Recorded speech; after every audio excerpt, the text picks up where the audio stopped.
الحمد لله نحمده ونستعينه ونستغفره ونؤمن به ونتوكل عليه ونعوذ بالله من شرور أنفسنا ومن سيئات أعمالنا من يهده الله فلا مضل له ومن يضلله فلا هادي له وأشهد أن لا إله إلا الله وحده لا شريك له وأشهد أن محمدًا عبده ورسوله صلى الله تعالى عليه وسلم. أما بعد فإن خير الحديث كتاب الله وخير الهدي هدي محمد صلى الله عليه وسلم وشر الأمور محدثاتها وكل محدثة بدعة وكل بدعة ضلالة وكل ضلالة في النار. أعوذ بالله السميع العليم من الشيطان الرجيم. بسم الله الرحمن الرحيم. قاف والقرآن المجيد بل عجبوا أن جاءهم منذر منهم فقال الكافرون هذا شيء عجيب أإذا متنا وكنا ترابا ذلك رجع بعيد قد علمنا ما تنقص الأرض منهم وعندنا كتاب حفيظ بل كذبوا بالحق لما جاءهم فهم في أمر مريج أفلم ينظروا إلى السماء فوقهم كيف بنيناها وزيناها وما لها من فروج والأرض مددناها وألقينا فيها رواسي وأنبتنا فيها من كل زوج بهيج تبصرة وذكرى لكل عبد منيب. ونزلنا من السماء ماء مباركا فأنبتنا به جنات وحب الحصيد والنخل باسقات لها طلع نضيد رزقا للعباد وأحيينا به بلدة ميتا كذلك الخروج كذبت قبلهم قوم نوح وأصحاب الرس وثمود وعاد وفرعون وإخوان لوط وأصحاب الأيكة وقوم تبع كل كذب الرسل فحق وعيد أفأعينا بالخلق الأول بل هم في لبس من خلق جديد. قال الله تبارك وتعالى في مقام آخر قل هل ننبئكم بالأخسرين أعمالا الذين ضل سعيهم في الحياة الدنيا وهم يحسبون أنهم يحسنون صنعا.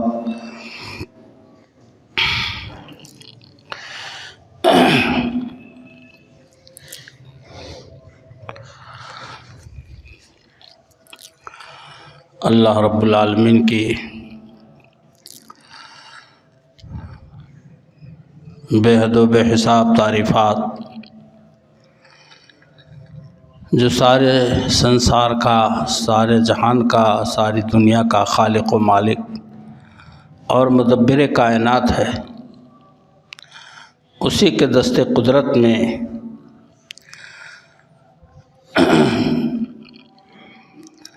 ساری خدائی حاصل ہے.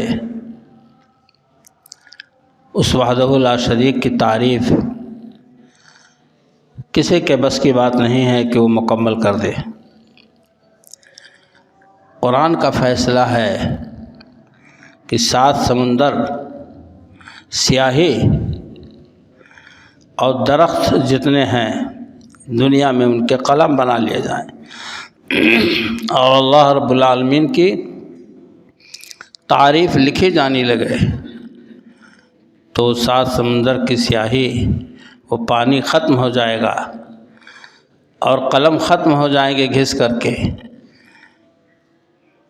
مگر اللہ کی تعریف مکمل نہیں ہو پائے گی۔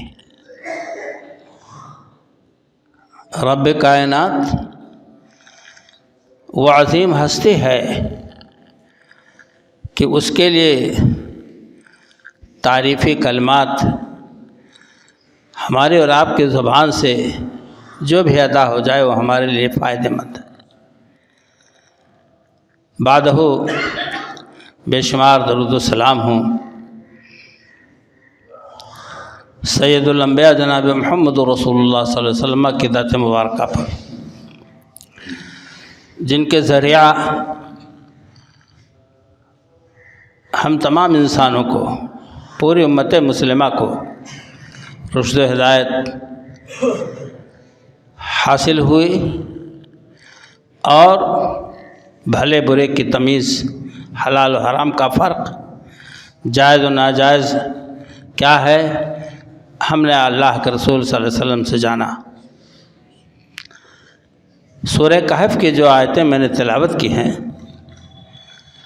کہ اللہ تعالیٰ اپنے حبیب پاک صلی اللہ علیہ وسلم سے خطاب کر کے فرما رہا ہے کہ ہمارے حبیب قل هل ننبئكم بالاخسرین اعمالا الذین ضل سعیهم فی الحیاۃ الدنیا وهم يحسبون انهم یحسنون صنعا ذلك جزاؤهم جہنم بما کفروا واتخذوا آیاتی ورسلی ہزوا۔ کیا ہم آپ کو اس بات کی خبر نہ دے دیں، ہم آپ کو نہ بتلا دیں کہ اعمال کے حساب سے لوگ کتنے خسارے میں ہیں، اعمال انجام دیتے ہیں اس کے باوجود خسارہ ہے، ان کی کوششیں رائے گاہ گئیں، سارا جد و جہد بیکار گیا۔ وہ سمجھ رہے تھے کہ ہم بہت اچھا کام کر رہے ہیں اپنے تئیں، اللہ فرماتا ہے کہ ہم ان کا قیامت کے دن ان کے اعمال کا وزن ہم نہیں قائم کریں گے کہ تولا جائے، ان کا نیکی بدی تولی جائے گی، اچھے اور برے کام کو کرنے والے جو موحد ہیں، توحید پرست ہیں، اللہ کے حکم پر چلتے ہیں، گناہ ہو جاتا ہے، ایسے لوگوں کی قیامت کے دن اللہ تعالیٰ حساب لے گا، اعمال نامے تولے جائیں گے۔ اللہ کہتا ہے ایسے لوگوں کے اعمال ہم نہیں تولیں گے، مستحق جہنم ہیں، فلا نقیم لهم یوم القیامت وزنا، ہم ان کے اعمال کا وزن قیامت کے دن قائم نہیں کریں گے۔ ایسا کیوں ہے؟ ذالک جزاؤہم جہنم بما کفروا واتخذوا آیاتی ورسلی ہزوا، ایسا اس لیے کہ انہوں نے اللہ کی وحدانیت سے انکار کیا اور میری آیات، قرآن مجید کی آیات یا اللہ کے نشانیاں، پہاڑ، دریا، سمندر، اشجار و احجار، ہم انسانوں کی پیدائش، یہ ہم سب نشانیاں اللہ کی، لیکن ہم یہاں مراد اگر یہی لے لیں تو بہتر ہے کہ ہماری آیات یعنی قرآن کریم کی آیات کا اور ہمارے رسولوں کا مذاق اڑایا، رسولوں کا مذاق اڑایا۔ مثال کے طور پر حضرت نوح علیہ السلام حکم الہی سے جب کشتی بنانا شروع کیے، حضرت نوح علیہ السلام نے اللہ سے کہا 950 سال کے بعد تبلیغ کرتے کرتے تھک کھارے، قوم ہے کہ ٹس سے مس نہیں ہو رہی ہے چند افراد کے علاوہ، تو اللہ کے بندے نے نوح علیہ السلام نے ہاتھ اٹھایا، اللہ سے دعا کی، رب لا تذر علی الارض من الکافرین دیارا انک ان تذرهم یضلوا عبادک ولا یلدوا الا فاجرا کفارا۔ اے ہمارے رب، اس زمین پر کسی کافر کو چلتا پھرتا اب نہ چھوڑ، ان سے جو اولادیں پیدا ہوں گی وہ بھی فاسق فاجر ہوں گی۔ اللہ نے اپنے نبی کی دعا سن لی، کہا کشتی بناؤ۔ اب کشتی تیار ہونے لگی۔ او نوح، بیل کھینچیں گے کشتی کو کہ تو ڈھکیلے گا یہ ریت میں بالو میں؟ یہ مذاق۔ رات کے حصے میں آ کر اس میں پائخانہ کر دیتے، کوئی دقیقہ نہیں چھوڑا تھا مذاق کرنے ستانے میں۔ اور اللہ کے رسول صلی اللہ علیہ وسلم کے ساتھ جو سلوک ہوا، جب آپ نے توحید کا اعلان کیا تو آپ جانتے ہیں کہ کیا کیا سلوک آپ صلی اللہ علیہ وسلم کے ساتھ کیا گیا۔ قرآن کریم کی آیات کو جھٹلایا۔ ابو جہل کہتا تھا کہ لوگوں، میں محمد کو نہیں جھٹلاتا ہوں صلی اللہ علیہ وسلم، لیکن میں ان آیات کو جھٹلاتا ہوں جو یہ پیش کر رہے ہیں۔ اللہ نے کہا اسی جھٹلانے کی بنیاد پر ہم جہنم کا نوالا بنا دیں گے۔ اس لیے ہمارا اور آپ کا عمل اللہ اس کے رسول صلی اللہ علیہ وسلم کے اسوہ و طریقہ کار کے خلاف نہیں ہونا چاہیے۔ اگر ہے، ہمارے اعمال صالحہ بہت زیادہ، نماز، روزے، حج و زکوٰۃ، حقوق و معاملات سب صحیح ہیں، لیکن اس میں آمیزش ہے غیر اللہ کی، غیر نبی کی، اپنے نفس کی، اس میں آمیزش اور ملاوٹ ہے کہ ایسا کر لو، ایسا کر لو، ایسا کر لو۔ یہ بھی چل جائے گا۔ میرے دوست اور بھائیوں، دنیا کا کوئی کام بغیر ضابطہ اور اصول کے اگر آپ انجام دیتے اور خراب ہو جاتا ہے تو کہتے ہیں میں نے خود ہی غلط کیا، اور ساری محنت اکارت جاتی ہے۔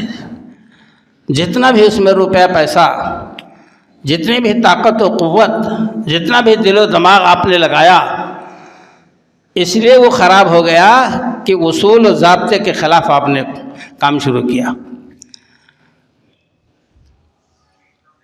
میرے دوست اور بھائیوں، تو دین کے معاملے میں آپ بغیر کسی اصول و ضابطہ کے کوئی کام انجام دیں گے، اللہ تعالیٰ قبول نہیں فرمائے گا۔ اور اس کی اطلاع اللہ خود دے رہا ہے، قُلْ هَلْ نُنَبِّئُكُمْ بِالْأَخْسَرِينَ أَعْمَالًا الَّذِينَ ضَلَّ سَعْيُهُمْ فِي الْحَيَاةِ الدُّنْيَا وَهُمْ يَحْسَبُونَ أَنَّهُمْ يُحْسِنُونَ صُنْعًا۔ وہ سمجھ رہے تھے بڑا اچھا کام کر رہے ہیں۔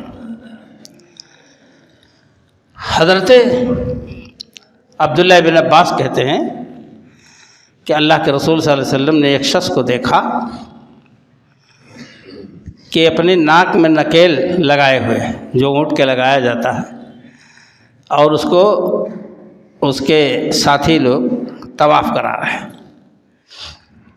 آپ نے پوچھا یہ کیا ہے؟ انہوں نے جواب دیا کہ انہوں نے کہا کہ ہم اس طرح سے کعبہ کا طواف کریں گے۔ آپ نے فرمایا کہ نکیل کاٹ دو، بلکہ آپ نے خود نکیل کاٹ دی، کہا آپ طواف کرو، اس کی ضرورت نہیں ہے۔ کیوں؟ یہ شریعت میں ایک ذاتی ہے، آدمی کے اوپر ایک تکلف ڈالنا ہوا۔ ایک شخص پیدل چل رہا ہے، اس کے دو بیٹے ادھر سے کندھا تھامے ادھر سے چلا رہے ہیں۔ آپ صلی اللہ علیہ وسلم نے پوچھا کیا ماجرا ہے؟ کہا یہ حج کی نیت کر کے مکہ جا رہے ہیں، نظر مانی ہے کہ میں پیدل جاؤں گا۔ اب تو پیدل کا رواج ہندوستان، پاکستان، بنگلہ دیش سے ہو گیا ہے، خیر اللہ قبول فرمائے۔ میں عرض کر رہا ہوں کہ آپ صلی اللہ علیہ وسلم نے پوچھا یہ کیا ماجرا ہے؟ تو کہا میرے ابا نے نظر مانی ہے کہ ہم پیدل حج جائیں گے۔ اللہ اکبر۔ آپ نے فرمایا چھوڑو، سواری پر سوار کرو، حج ادا کرو، نظر پوری کرو، مگر یہ اپنے آپ کو مصیبت میں ڈالنے کی کیا ضرورت؟ گھسیٹتے ہوئے لے کے جاؤ ان کو۔ آپ صلی اللہ علیہ وسلم نے وہیں اس کو جڑ سے اکھاڑ پھینک دیا۔ اسی حج سے متعلق ایک شخص کو دیکھا کہ وہ بیٹھ نہیں رہا ہے، دھوپ میں کھڑا ہے، سائے میں نہیں آ رہا ہے، اور روزہ رکھے ہوئے ہے۔ تو لوگوں نے پوچھا یہ آپ صلی اللہ علیہ وسلم پوچھا یہ کیا معاملہ ہے، یہ کھڑے کیوں ہیں؟ کہا اللہ کے رسول صلی اللہ علیہ وسلم نے انہیں نظر مانی ہے کہ ہم سایہ میں نہیں بیٹھیں گے، ایک بار کسی سے بات نہیں کریں گے، اور روزہ ہم رکھے رہیں گے۔ آپ نے فرمایا ان سے کہو کہ ان سے کہو کہ سائے میں بیٹھے اور سائے میں بیٹھے، لوگوں سے بات کریں، روزہ رکھیں، روزہ جو نظر مان رکھی ہے یا ذمہ داری اس کو پوری کریں۔ آپ صلی اللہ علیہ وسلم نے ایسی علائق کی باتوں کو کاٹ چھانٹ کر پھینک دیا۔ شریعت جو مطلوب ہے، مقصود ہے اللہ کے نزدیک، اور اللہ کے رسول صلی اللہ علیہ وسلم کا اسوہ ہے، واہی تباہی باتوں کو ہم شریعت سمجھ لیں۔ آپ کے سامنے کتنے تہوار آتے ہیں؟ پیور تہوار جو اسلامی ہے وہ دو ہیں، عید الفطر اور عید الاضحیٰ۔ کا صاف ستھرے کپڑے پہن کر، باوضو ہو کر، عطر سے معطر ہو کر، تکبیرات پڑھتے ہوئے عیدگاہ جائیے مصلی میں، اور نماز پڑھ کے تکبیرات پڑھتے ہوئے گھر آ جائیے۔ 10ویں تاریخ ہے اگر تو قربانی کیجیے، عید الاضحیٰ کا دن، طریقہ وہی ہے، اس کے بعد تو کوئی تہوار نہیں ہے۔ ان دو تہواروں کے علاوہ جس نے تہوار نکال رکھے ہیں، دیکھنے میں کتنا اچھا لگتا ہے۔ ڈھول بجائیے، تاشا بجائیے، جھانجھ بجائیے، گھنگھرو باندھ کے پورا پائک گھومیے، تازیہ خوبصورت رکھیے، جو نظروں کو خیرہ کر دے اس کے آگے آپ سیرہ کو بھی کیجیے، اللہ اکبر، نہ ہو ماتم کیجیے۔ دیکھنے میں تو بڑا خوبصورت ہے اور بڑی محنت کا عمل ہے، لیکن اللہ کے ہاں اس کی کوئی گنتی نہیں۔ فلا نقیم لہم یوم القیامت وزنا، ہم ایسے لوگوں کے اعمال کا وزن ہی نہیں قائم کریں گے قیامت کے دن۔ بڑے خسارے کا دن ہوگا، بہت بڑے خسارے کا دن ہوگا قیامت کے دن۔ یہ زمین اللہ کی، آسمان اللہ کا، سورج چاند ستارے اللہ کے بنائے ہوئے ہماری ضرورت کے لیے ہیں۔ سمندر، دریا، نالے، ندی، یہ سب اللہ کی صنعت اور کاریگری کا مظاہرہ ہے۔ یہ پہاڑ، یہ شب و روز کا آنا جانا، دن نکلا شام ہوئی، شام ہوئی صبح ہوئی، سردی گرمی، بیماری شفا صحت، ان تمام چیزوں میں اگر کسی کی طاقت اور قوت کار فرما ہے تو اللہ تعالیٰ کی ذات۔ لیکن کیا معنی ہے کہ آدمی اللہ سے منہ موڑ کر غیر اللہ کی طرف بھاگتا ہے اور کہتا ہے کہ کائنات، پوری دنیا، پورے عالم میں ایک قطب عالم ہے۔ یہ بدعقیدہ، فاسد عقیدہ لوگوں کا یہ کہنا ہے کہ پورے عالم میں ایک قطب عالم ہے جس کے دست رس میں ساری دنیا کی چیزیں ہیں، اگر وہ بیچ سے ہٹ جائے تو ساری دنیا تہو بالا ہو جائے، یعنی قیامت آ جائے۔ توبہ استغفر اللہ۔ جو قائم بالذات ہے وہ دنیا کو قائم کیے ہوئے ہے۔ اللہ لا الہ الا هو الحی القیوم لا تأخذہ سنۃ ولا نوم لہ ما فی السماوات و ما فی الارض۔ آیت الکرسی پڑھ کے ترجمہ پڑھ لیجئے، آنکھ کھل جائے گی۔ وہ قائم بھی ہے اور دنیا کو قائم کرنے والا وہی ہے۔ فَإِذَا جَاءَ وَعْدُ رَبِّ جَعَلَهُ دَكَّاءً وَكَانَ وَعْدُ رَبِّ حَقًّا۔ یہ زمین آسمان چکنا چور ہو جائیں گے قیامت کے دن حکم الہی سے، کوئی قطب عالم نہیں ہے۔ وہ کہتے ہیں اس نے اپنے اپنے مختلف علاقوں میں اپنی قوت کو تقسیم کر رکھی ہے، نعوذ باللہ من ذالک۔ فاسد عقیدہ لوگوں کے پاس بیٹھیے تو ایسا آپ کو کہ قرآن حدیث کے ہوا نہ لگے، اللہ اور اس کے رسول کی تعلیمات آپ تک وہ علماء تو جانتے ہی نہیں، لیکن وہ بتائیں گے کیا؟ مگر گمراہی کی باتیں اتنی زیادہ خوبصورت انداز میں بتا دیں گے کہ آپ سمجھیں گے کہ بس انہیں کا پیالہ پی لے اور بیکار ہے، بس سیدھے جنت۔ برادران اسلام، ہم اور آپ ان باتوں کو اپنے ذہن و دماغ میں رکھیں کہ یہ قرآن ہے، یہ شریعت ہے، یہ اسلام ہے، یہ ہمارا دین، ہمارا مذہب ہے جس کا تعلق صرف قرآن اور حدیث سے ہے، اسوہ رسول سے ہے۔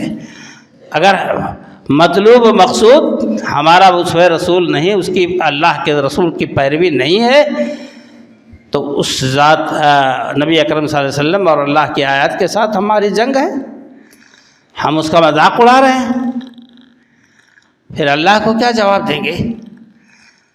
آپ کو یہ معلوم نہیں؟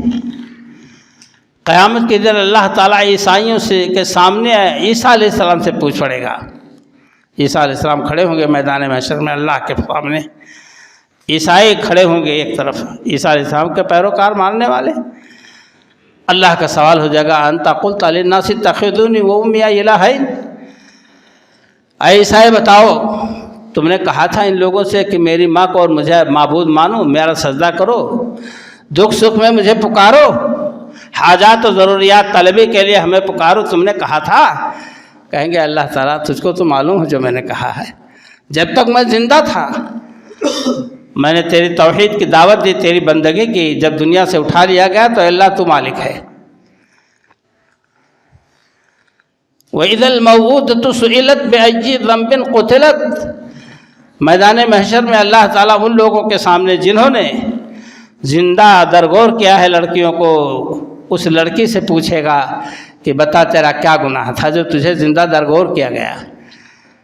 زندہ درگور کرنے والا شرمسار، پسینہ چھوٹ رہا ہے، مقصد اس کو سنانا ہے، لڑکی تو معصوم تھی، بے خبر تھی، ہم کو کیوں زندہ درگور کیا گیا؟ لیکن اللہ تعالیٰ پوچھے گا۔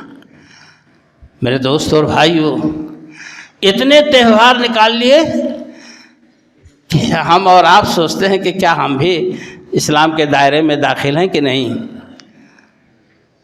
سارا پالھا وہی مار لے گئے، تو استغفر اللہ۔ ربیع الاول حضور اکرم صلی اللہ علیہ وسلم زمانے میں پیدائش آپ کی 9 تاریخ کو ہوئی، وفات 12 ربیع الاول کو ہوئی۔ آپ صلی اللہ علیہ وسلم 23 سال زندہ رہے، اور کبھی بھی آپ صلی اللہ علیہ وسلم نے ربیع الاول کا نام لے کر کے نہیں، البتہ یہ بتایا آپ صلی اللہ علیہ وسلم نے کہ میں پسند کرتا ہوں کہ سوموار کو روزہ رکھوں، کیونکہ میری پیدائش اسی دن ہوئی ہے۔ مناؤ روزانہ میلاد النبی صلی اللہ علیہ وسلم ہر سوموار کو۔ تب تو نہیں مناتے کیونکہ صحیح حدیث ان کے سامنے نہیں ہے، وہ جانتے ہی نہیں، جاہل در جاہل اجہل۔ اور آپ صلی اللہ علیہ وسلم نے فرمایا کہ جمعرات کو روزہ اس لیے رکھتا ہوں کہ جمعرات کو اعمال نامے اللہ تک پیش کیے جاتے ہیں، تو چاہتا ہوں کہ میں روزے کی حالت میں رہوں۔ نماز تو سبھی پڑھتے ہیں، میں بھی پڑھتا ہوں، اللہ کے رسول صلی اللہ علیہ وسلم فرمایا، لیکن روزہ کی حالت میں، نماز کی حالت میں میرا اعمال نامہ اللہ تک پہنچایا جائے۔ اس کو نہیں کوئی اپناتا، میٹھا میٹھا ہاں، کڑوا کڑوا تھو، جہاں محنت اور عمل کی ضرورت ہے وہاں غائب۔ اللہ رب العالمین احکم الحاکمین نے ہمارے اور آپ کے لیے جو ارشاد کیے ہیں اس کو ہم اور دیکھیں کہ کفار مکہ کھیتی کرتے تھے، تو جو پیداوار ہوتی تو کہتے کہ ھذا للہ بزعمہم وھذا لشرکائنا، یہ حصہ اللہ کا ہے، اللہ کو مانتے تھے کہ وہی رب ہے، وہی معبود ہے، وہی زمین آسمان کا پیدا کرنے والا ہے، اور ساری طاقت قوت اسی کو حاصل ہے، تو کہتے تھے یہ حصہ اللہ کا ہے، اور حصہ ہمارے معبودوں کا ہے جن کی ہم پرستش کرتے ہیں، اور جب ضرورت پڑتی تو اللہ کے حصے کو بھی منتقل کر دیتے بتوں کی طرف، اللہ کے حصے کو بتوں کی طرف منتقل کر دیتے، جانے دو آپ کی بار ایسے ہی۔ آپ ذرا بتائیے کہ آج مسلمانوں کا ایک زبردست طبقہ کیا اس برائی میں مبتلا نہیں ہے کہ غیر اللہ کے لیے اناج الگ کیا جاتا ہے، مرغے الگ کیے جاتے ہیں، بکرے ذبح کیے جاتے ہیں، یہ پیر صاحب کے لیے، بڑے پیر دستگیر کے لیے جو مشکل وقت میں ہاتھ تھامتے ہیں، اور جب مرنا ہوتا ہے تو جب موت قریب ہوتی ہے تو ایک اللہ نظر آتا ہے۔ نبی صلی اللہ علیہ وسلم کے مخالفین میں ابو جہل، اکرمہ بن ابی جہل، باپ بیٹے دونوں، باپ تو ملعون مارا گیا، خاک آلود ہوا میدان بدر میں، اکرمہ کی جان بچی، فتح مکہ ہوا، اب دیکھا کہ اب کوئی گنجائش نہیں ہے مکہ میں رہنے کی، بھاگ نکلا، بھاگتے بھاگتے سمندر کے کنارے پہنچا، کشتی تیار تھی، بیٹھا، کچھ دور چلی، اس کے بعد ہواؤں نے گھیرا، کشتی بھنور میں پھنسی، تو اعلان کیا گیا ذمہ داروں کی طرف سے جو کشتی کے ذمہ دار تھے کہ پکارو اسی ذات واحد کو سچی نیت کے ساتھ، وہی اس وقت ہمارے کام آنے والا ہے، یہ لات و حبل نہیں، عزا منات نہیں، یہ بت ہمارے کسی کام کے نہیں ہیں، پکارو اسی کو جس کا جلوہ ہر خشک و تر میں ہے۔ لوگوں نے اللہ کو پکارا، کافر ہیں، مشرک ہیں، اخلاص کے ساتھ اللہ کو پکارا ہے کہ جان بچ جائے۔ فَإِذَا رَكِبُوا فِي الْفُلْكِ دَعَوُا اللَّهَ مُخْلِصِينَ لَهُ الدِّينَ، جب کشتیاں بھنور میں پھنستی ہیں تو بڑی اخلاص سچی نیت کے ساتھ اللہ کو پکارتے ہیں، اللہ کو پکارا، کشتی بھنور سے نکل گئی۔ اکرمہ نے کہا کہ یہی تو محمد بھی کہتے ہیں صلی اللہ علیہ وسلم، جنہیں چھوڑ کر میں بھاگ آیا ہوں، اگر اللہ نے جان بخشی کی، میرا قدم زمین پر پڑا تو سیدھے مکہ، اللہ نے جان بچائی، سارے کشتی والوں کی جان بچی، اکرمہ سیدھے بھاگے آئے حضور اکرم صلی اللہ علیہ وسلم کے قدموں پر گر گئے۔ اعلان تھا کہ جہاں اکرمہ بن ابی جہل ملے، عقبہ بن ابی معیط ملے، اب فلاں فلاں ملے، 8 آدمیوں کے لیے اعلان تھا فتح مکہ کے روز، ان کو کسی حالت میں بخشنا نہیں ہے، کعبہ کا پردہ پکڑے ہوئے ملے تو قتل کر دو، ایسے ایسے جرائم تھے ان کے۔ مگر واقعی اللہ کے رسول صلی اللہ علیہ وسلم بہت ہی محسن تھے، مخلص تھے، اور سراپا رحمت للعالمین تھے۔ اس میں سے ایک آدھ قتل ہوئے، بقیہ کسی نے معافی مانگ لی، کسی نے کچھ کیا۔ تو ابو جہل کا بیٹا اکرمہ نے کہا یہی تو محمد صلی اللہ علیہ وسلم بھی کہتے ہیں کہ اللہ کو پکارو ہر حال میں، اور ہم کہاں بھاگے جا رہے ہیں ان کو چھوڑ کر۔ میرے دوستوں اور بھائیوں، ہم اور آپ بہت بڑی غلط فہمی میں ہیں، اور یہ غلط فہمی انسان کو جنت سے دور کر دے گی، جہنم سے قریب کر دے گی۔ کوئی مت سمجھے کہ ہم فلاں پیر کے مرید ہیں۔ یہ کہانی سناتے ہیں نا کہ دھوبی کے مرا تو اس کے پاس منکر نکیر آئے تو پوچھا کہ من رب کا، تو اس نے کہا کہ میں پیر صاحب کا مرید ہوں، بڑے پیر کا۔ وما دینوں کا، میں بڑے صاحب کا پیر ہوں۔ تو کچا کے، اقتا کے، گھبرا کے چھوڑ بھاگے، کہا جاؤ یہ بخش دو اس کو۔ کیا ہے؟ کون قبر میں گیا تھا دیکھنے؟ کس نے آ کر کے اندر سے بتایا؟ خوابوں کی بارات لگی ہوئی ہے، عقیدے کے ساتھ کھیل ہو رہا ہے، اللہ سے نہیں ڈرتے کہ ہمیں اللہ کے پاس جانا ہے۔ میرے دوستوں اور بھائیوں، اللہ تعالیٰ نے ایک جگہ ارشاد فرمایا ان فی خلق السماوات والارض، ان فی خلق السماوات والارض واختلاف اللیل والنہار والفلک التی تجری فی البحر بما ينفع الناس وما انزل اللہ من السماء من ماء فاحیا به الارض بعد موتها وبث فیہ من کل دابہ وتصریف الریاح والسحاب المسخر بین السماء والارض لآیات لقوم یعقلون۔ اللہ نے فرمایا کہ لوگوں سنو، یہ باتیں اللہ اس لیے کہہ رہا ہے، احسان جتلا رہا ہے کہ بندے ہمارے جہنم کا کندہ نہ بنے، توحید پرست ہو جائے۔ اللہ نے فرمایا کہ یقیناً زمین آسمان کی پیدائش میں، اور فرمایا اللہ تعالیٰ نے کہ صبح و شام کا آنا جانا، لیل و نہار کا آنا جانا، یہ رات و دن کا اختلاف، اور وہ کشتی جنہیں جو چلتی ہیں سمندر میں، پانی میں، اور تم اس سے نفع اٹھاتے ہو، تمہیں نفع ملتا ہے، تجارتی کاروبار کرتے ہو، ایک جگہ سے دوسری جگہ منتقل ہوتے ہو۔ اور وما انزل اللہ من السماء من ماء فاحیا به الارض، اور وہ چیز جو آسمان سے اللہ نے اتاری، وہ بارش، پانی اتارا اللہ نے جو مردہ زمین کو، خشک زمین کو تر و تازہ کر دے، کھیتی ہری بھری ہو جائے۔ اللہ کہتا ہے کہ وبث فیہ من کل دابہ، اور اللہ نے اسی میں ہر قسم کے کیڑے مکوڑے، چوپائے، جانور، انسان سب کو بکھیر دیا ہے۔ وتصریف الریاح، ہواؤں کا الٹ پھیر، آج پوروا ہے تو کل پچھوا ہے، اور کبھی اتر والی ہوا کبھی دکھن والی ہوا، اترا ہی دکھنا ہی چل رہی ہے۔ پلڑا اٹھاؤ دھان اوساؤ۔ میرے دوست اور بھائی، کس کی قدرت؟ کسی پیر کی بس کی بات نہیں ہے۔ ہوا کا رخ پھیر دے نہیں، سورج دیر میں نکلے نہیں ہو سکتا ہے، ذرا رک کے ڈوبے نہیں ہو سکتا ہے۔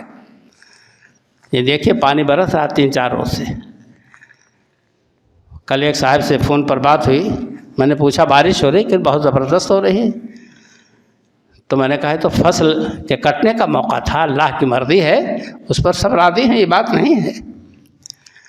لیکن میں نے ایک شعر سنایا کہ تیرے عمل کا جو چراغ ہے وہ بے محل ہے تو داغ ہے، نہ جلا کے اسے بیٹھ صبح سے اور نہ بجھا کے بیٹھ اسے شام سے۔ تعلیم یافتہ پڑھے لکھے گریجویٹ آدمی بہت ہنسے کہ جو تیرے عمل کا چراغ ہے بے محل ہے تو داغ ہے۔ آج ہمیں پانی کی ضرورت نہیں تھی، 15-20 دن پہلے پانی کی ضرورت تھی، اب فصل تیار ہے، کٹ رہی ہے، پانی کی ضرورت نہیں، لیکن اب بے محل برس رہا ہے۔ میرے دوست اور بھائیوں، کسی کے بس میں ہے کہ روک دیں؟ ایک اللہ سے التجا، اللہ سے دعا، گزارش، سفارش، اے الہ العالمین تو اللہم ہوا لینا ولا لینا، اے اللہ اس موسم کو تو پلٹ دے، الاکام، پہاڑوں پر، جنگلوں پر اس بارش کو بھیج دے، ہماری فصلیں تباہ ہو رہی ہیں۔ اس کے علاوہ کوئی چیز نہیں کارگر ہو سکتی اللہ کے حضور۔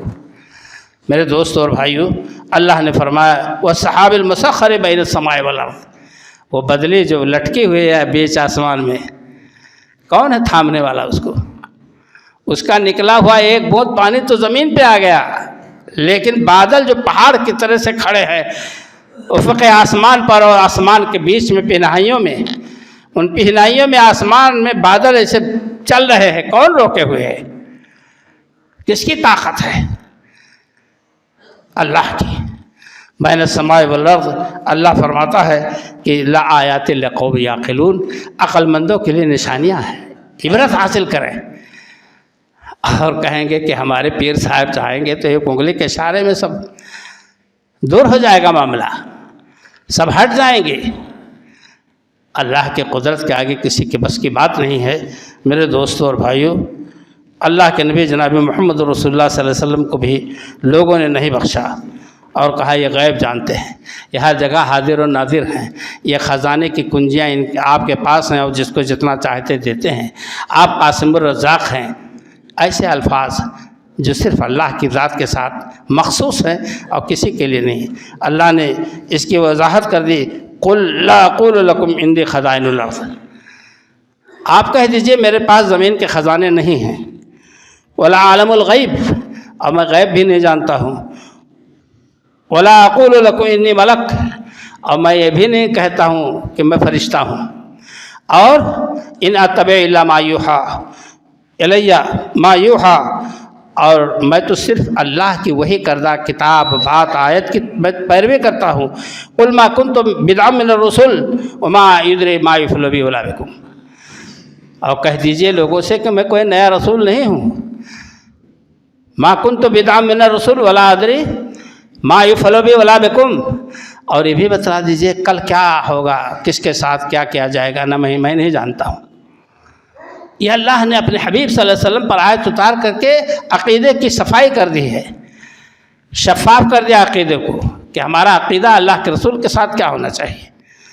اس سلسلے میں کافی واقعات ہیں کہ جہاں سے پتہ چلتا ہے کہ جن باتوں کو اللہ نے بتلایا جبریل امین کے ذریعہ یا کشف کے ذریعہ اللہ نے اسے کھول دیا کہ آپ دیکھ لیں، تو آپ نے اس کو دیکھا، آپ کے دل میں القاء کیا، ڈالا، اور آپ کے دل میں وہ بات جم گئی کہ اللہ کی طرف سے ہے، تو آپ نے ان باتوں کو ضرور ارشاد فرمائے. لیکن یہ بات یاد رہے کہ بغیر اللہ کی مدد کے کوئی بھی بات آپ صلی اللہ علیہ وسلم نہیں فرماتے تھے. غیب جانتے تو آپ کسی مسئلے میں توقف نہیں فرماتے. ایک عورت نے، اللہ معاف فرمائے، ایک عورت نے کہا اللہ کے رسول صلی اللہ علیہ وسلم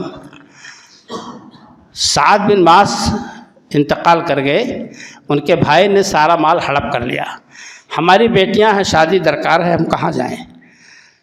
زمین جائیداد، ہیرا درہم و دینار.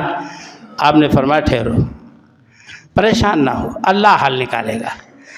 آیت اتری کہ اگر کسی کا شوہر مر جائے تو بیٹیوں کا کتنا حق، بیوی کا کتنا حق، بیٹوں کا کتنا حق، اللہ نے بتلا دیا. بلایا ان کو، ان کے جو سمجھ لو دیور لگتے تھے، بلایا، کہا حصہ نکالو، سب حصہ دلوا دیا آپ صلی اللہ علیہ وسلم نے. آپ نے فرمایا ٹھہرو، میں مصطفیٰ ہرگز نہ گفتے تا نہ گفتے جبرائیل، اور جبرائیل شم نہ گفتے تا نہ گفتے کردگار. نبی صلی اللہ علیہ وسلم کوئی بات نہیں کہتے جب تک جبرائیل نہ آ جاتے، اور جبرائیل السلام اس وقت نہیں کہتے جب تک اللہ نہ کہتا. گفتہ و گفتہ اللہ بود گرچہ از حلقوم عبداللہ بود. آپ کی کہی ہوئی بات اللہ کی بات، آپ کی فرمائی ہوئی بات اللہ کی بات. اور اگرچہ آپ کا حلقوم ہے، زبان آپ کی ہے، مگر بات اللہ کی ہے، بتائی ہوئی اور کہی ہوئی. میرے دوستوں اور بھائیوں، عقیدے کی اصلاح اگر نہیں ہے، خامی ہے عقیدے میں، تو سمجھ لو کہ آپ کا ہمارا کوئی بڑا سے بڑا کام، افطاری کرا دیں، مسجد بنوا دیں، مدرسہ بنوا دیں، جلسہ کروا دیں، غریبوں کی مدد کر دیں، حقوق و معاملات میں آپ صحیح ہو جائیں، ایک بھی اللہ قبول نہیں کرے گا. بس اللہ تعالیٰ سے دعا کیجئے، اور دعا کر رہے ہیں کہ اللہ تعالیٰ ہم تمام لوگوں کو صحیح معنوں میں ایمان و عمل کی توفیق عطا فرمائے، عقیدہ صحیحہ کو اپنانے کے اللہ توفیق عطا فرمائے، اور برے عقائد باطلہ سے اللہ تعالیٰ ہم سب کو محفوظ رکھے، ہماری اولاد کو محفوظ رکھے. کیونکہ عقیدہ کی اصلاح کے بعد انسان کے بخشش کی امید کی جا سکتی ہے اور کی جائے گی، لیکن بدعقیدگی میں اللہ تعالیٰ تو ہماری طرف رحمت کی توجہ نہیں فرمائے گا. آمین، تقبل یا رب العالمین.